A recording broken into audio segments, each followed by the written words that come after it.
This past winter storm was rough. Cold, power issues, and everything slowing down. Now imagine that, but it never ends. No help, no technology, just cold, hunger, and wolves. This is the long dark. Day 1. Let's see if I survive.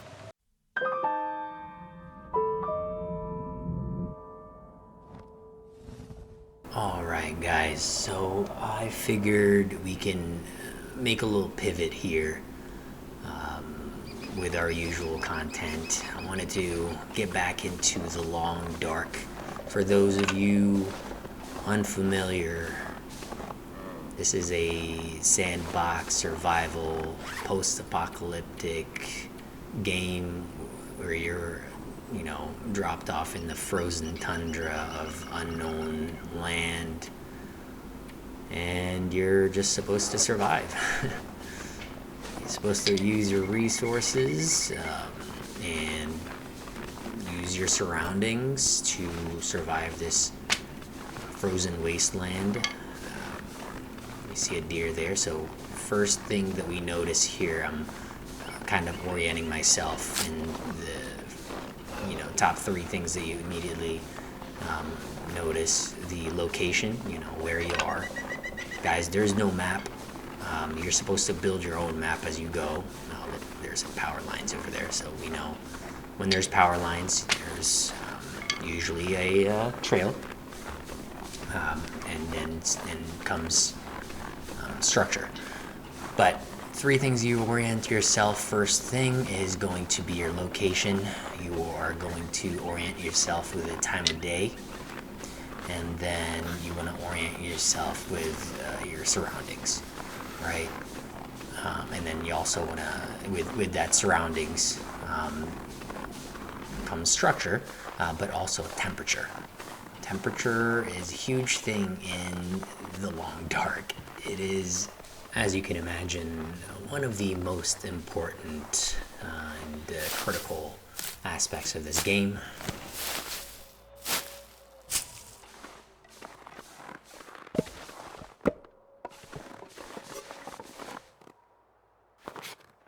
It looks like we got frostbite affliction risk there. I would say this is my first of many mistakes, those 2 attempts to survey the area. By the way, that just means creating your map, kind of figuring out where you are, being able to track where you are, creating a map. Not saying that that is unimportant, but that current predicament. Oh, just so you guys know, when you reorient yourselves, you want to make sure to figure out what you are wearing. They drop you off with sometimes a leather pair of shoes and a friggin' t-shirt in the frozen wasteland. So very, very, you want to make sure to look at that, a baseball cap. So it looks like we got a couple of scarves and a shirt, shoes, and a baseball cap. So not very optimal when it comes to, at least we have thermal pants, jeans, and a pair of socks. So, I mean, you'll freeze to death if you try to make a map. We got more pants over here. That's good. And I believe I took that. Those shoes as well. So I don't know why I keep surveying. Oh, I know. So this is my. It's been a long hiatus, guys, since I got back to. Look at this. I did survey the map and I was able to do it, but look at the temperature on the bottom left there.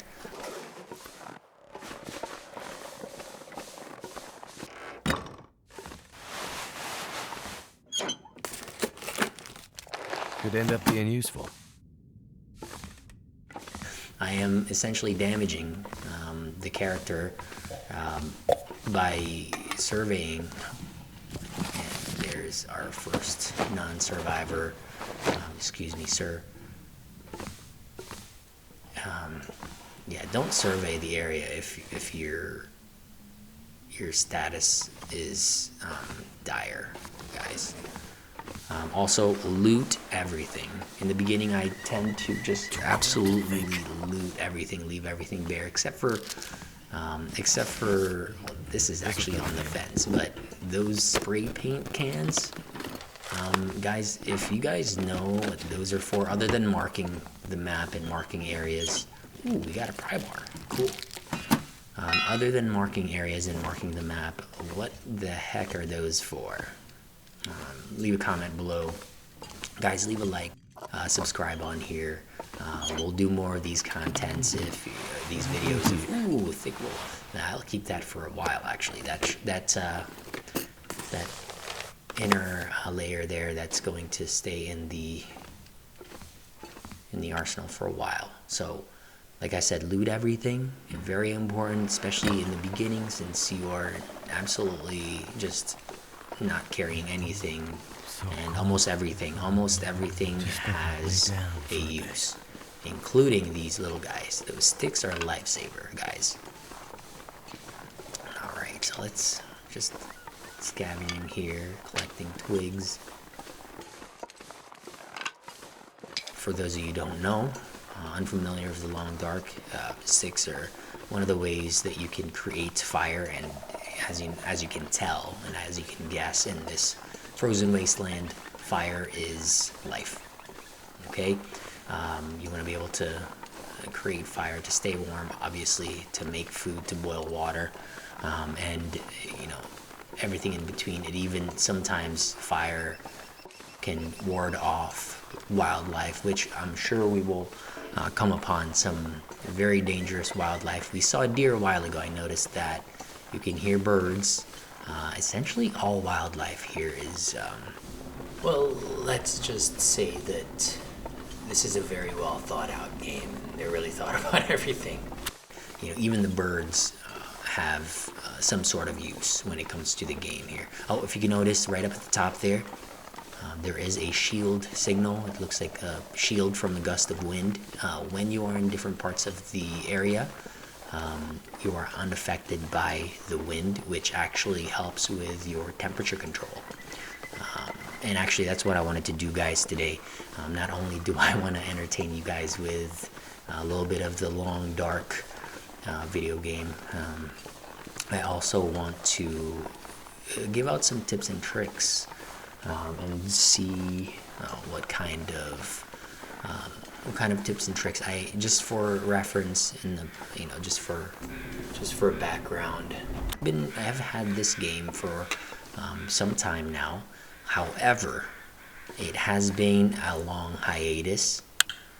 So it's just like riding a bike, I guess, but there's some mechanics that really like take you by surprise. So I have not played in years, but I have had this game. Okay, so there's some wolves up at the front there. That's some of the, we've seen 3 different wildlife.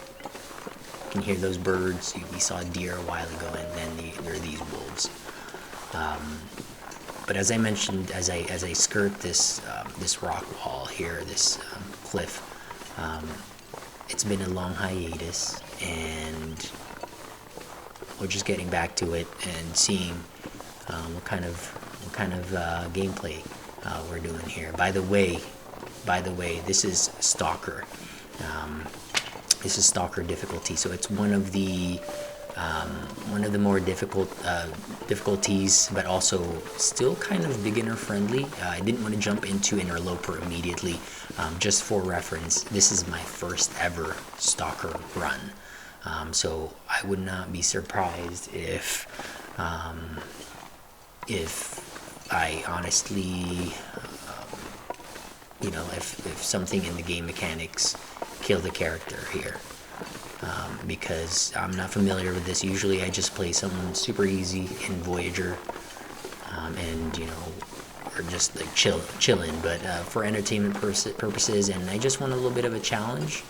I just want a little bit of a. Ooh, that means he's close. That means he is close, guys. We gotta go. Alright, coming up here, it looks like we did pass those wolves, but we have some Like when you see some birds flying up like that, up in the sky, that means they're flying over a carcass of some sort, whether human or animal. In this instance, you see a dead deer carcass. There are some uses right now, but because we just literally spawned there, we don't have anything. We don't have any gathering tools. We don't have any knives or axes or anything like that. So we have to bypass this. We are going to gather a couple of things. So when they're flying overhead like that, some of the crows, I believe they're crows, they will drop feather, which, as you guys may or may not know, but feather, we can utilize that further on in the game. Hopefully, if we get that far, to make arrows. Arrows are obviously renewable. We got a revolver, Excellent. so that's nice. And we're able to obviously That'll gather. come in handy. So we're just looking through the revolver here. And it's obviously arrows, as I mentioned, bow and arrow, renewable source of being able to gather food by hunting animals, and 2, being able to ward off predators, such as what we saw a while ago, wolves, and there are bears here. And just so you know, in Voyager, and that is another mistake that we had here. I just want to let you guys know, even in the long dark, firearm safety, and firearm safety is very important. This revolver, I think that's the reason why that happened, is because being that I just see, I'm trying to figuring out right now, and I switched it to the flashlight, which is much less dangerous when clicked, but I was not able to look at my macros and key binding, so that is my fault. And that is another tip, guys, another tip. Make sure that your key bindings, I got a new mouse, so I have new buttons on the mouse, and I still have not perfected the key binds in the macros, so I did not know how to put away the gun, the firearm, and hence I accidentally clicked the left mouse button. I will make sure to fix that further on here. We'll make sure to do that, but right now we followed the trail, so the more you play this game, the more you kind of learn the map, and obviously there are some indicators like the power lines that will lead you to most of those power lines will lead you to places, and we found the first one of the first few potential bases in the long dark, and this is the camp office as we on Mystery Lake. So we are on Mystery Lake,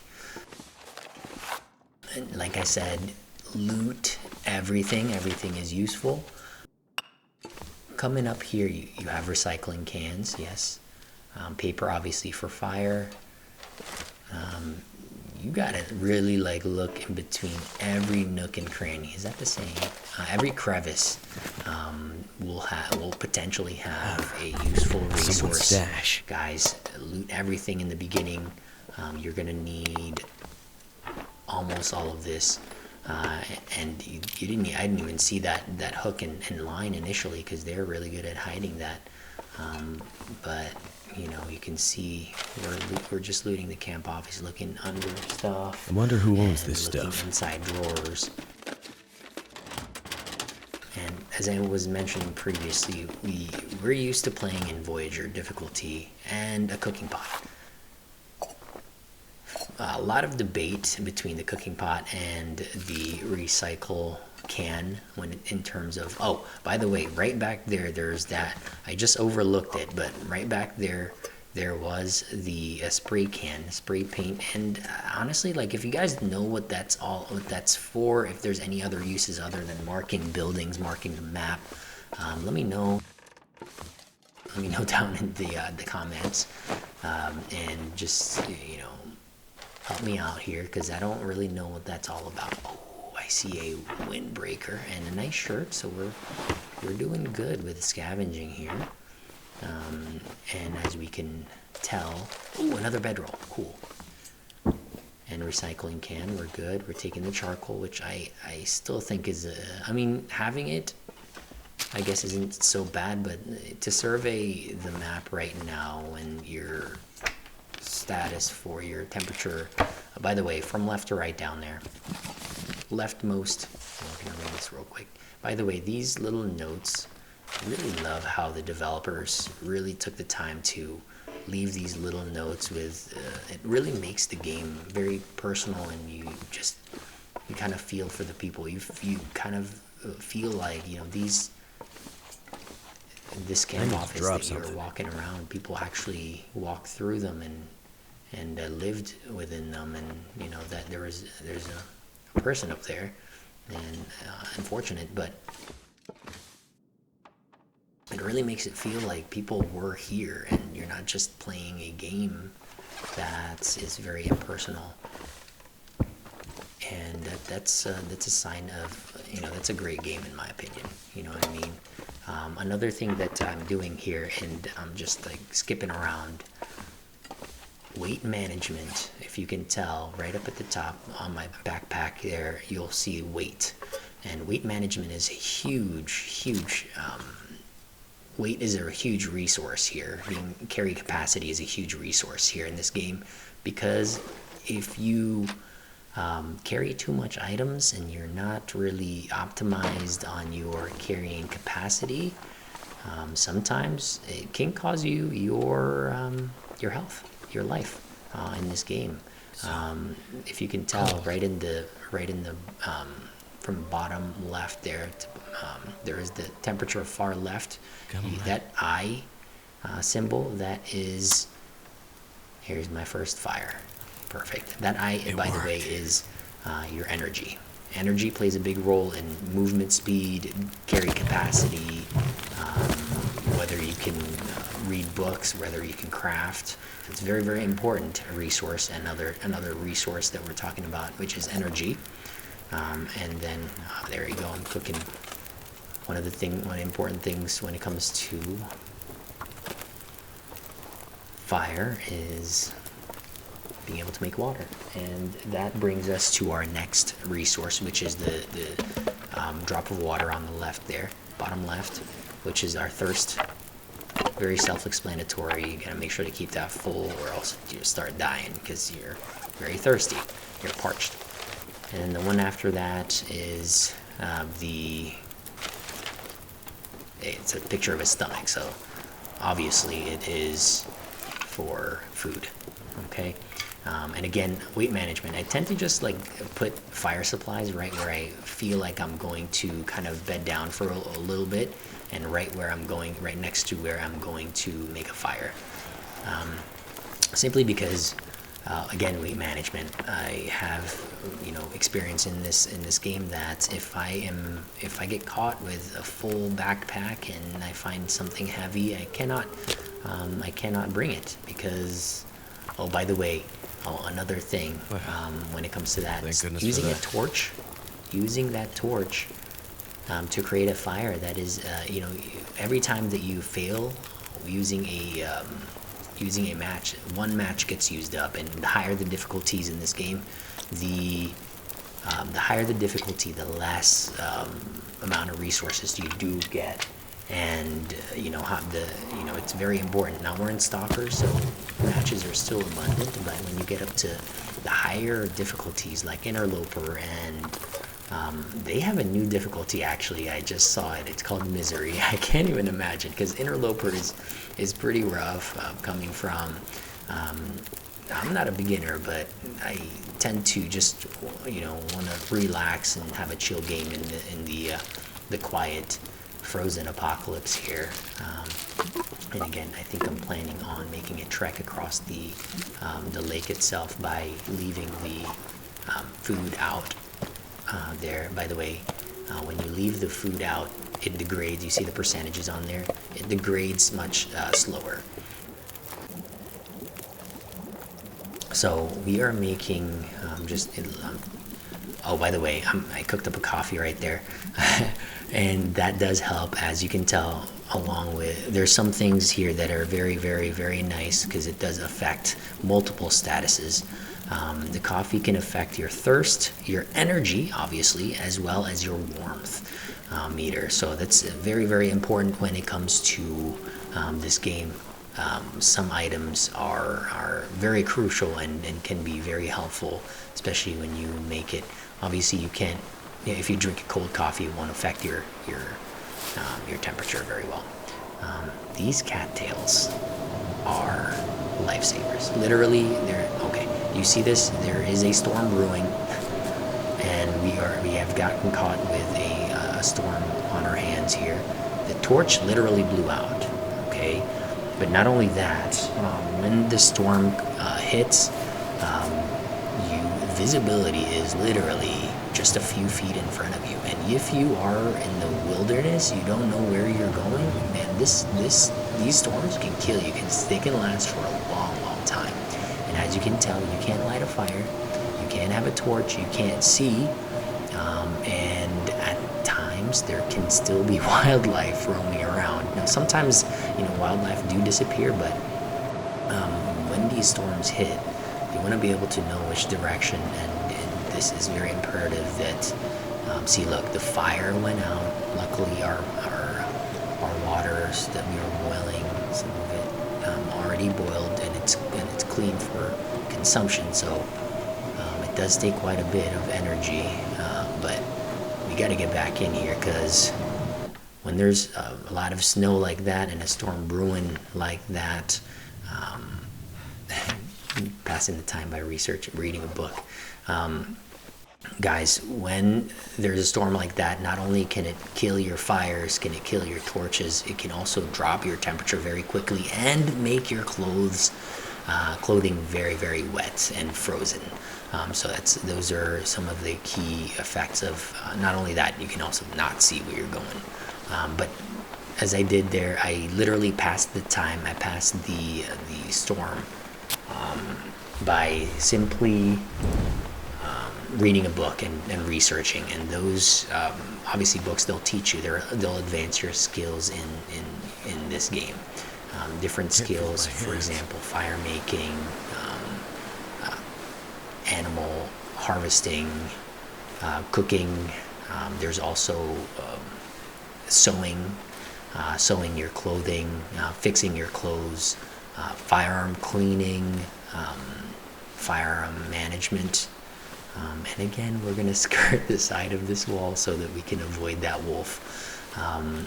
As much as possible, obviously, we want to avoid wildlife that can kill us, even though I know that we have a revolver now, but our game right now is to survive and to be able to find resources around us. And I don't even think we have a knife to even harvest a wolf. So we have that affliction.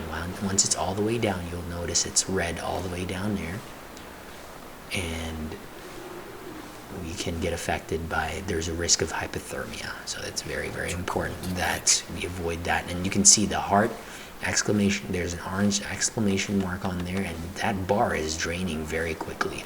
The longer you have any one of those red, any one of your statuses red, the more that bar drains. And as you know, if that bar is empty, guys, well, I don't know what to tell you. Your game is over, I guess. But you can absolutely have more than one of those statuses in the red. And the more you have those statuses in the red, the quicker the bar drains. What we got here?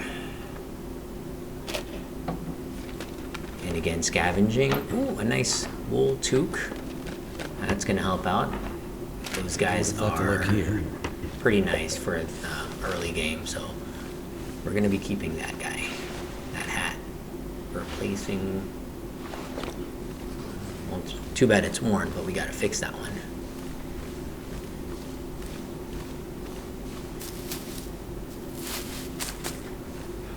If I didn't say enough a while ago, these cattails, lifesavers. They are both something that you had, I believe, you can use to use for tinder to make fire early game, to help make fire, and then the reeds itself, the body itself, it has a few calories that can, honestly, during dire situations, can keep you just about alive for another brief moment.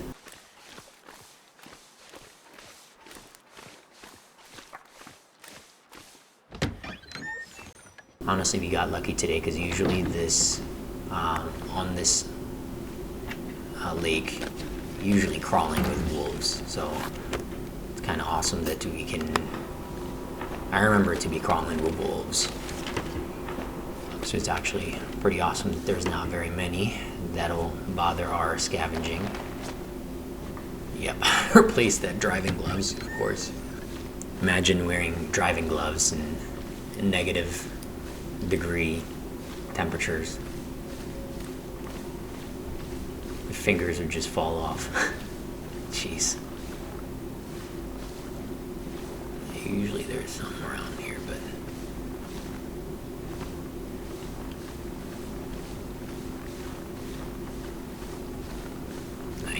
nice. Look at that. Our first cutting tool. It's coming right along, and we come upon our first. Okay, I guess we're going, grabbing some sticks. Again, fire making, very crucial. Oh, I wanted to tell you guys, right on the side there's that little red mark. When you see that, that means you're at risk for sprains. You are either on a weird angle ledge, or you're standing on the cliffside or a piece of rock or whatever, but you're risking yourself getting a sprain. And when you're encumbered, such as if you're carrying heavy, your backpack's super heavy, you have a higher risk of getting yourself sprained, and that would mean that you need to kind of treat that. We'll go over that another time, because I'm sure that we're going to get a sprain eventually here. Where's the good stuff? Nice. Another piece of clothing, and we got work boots. Nice.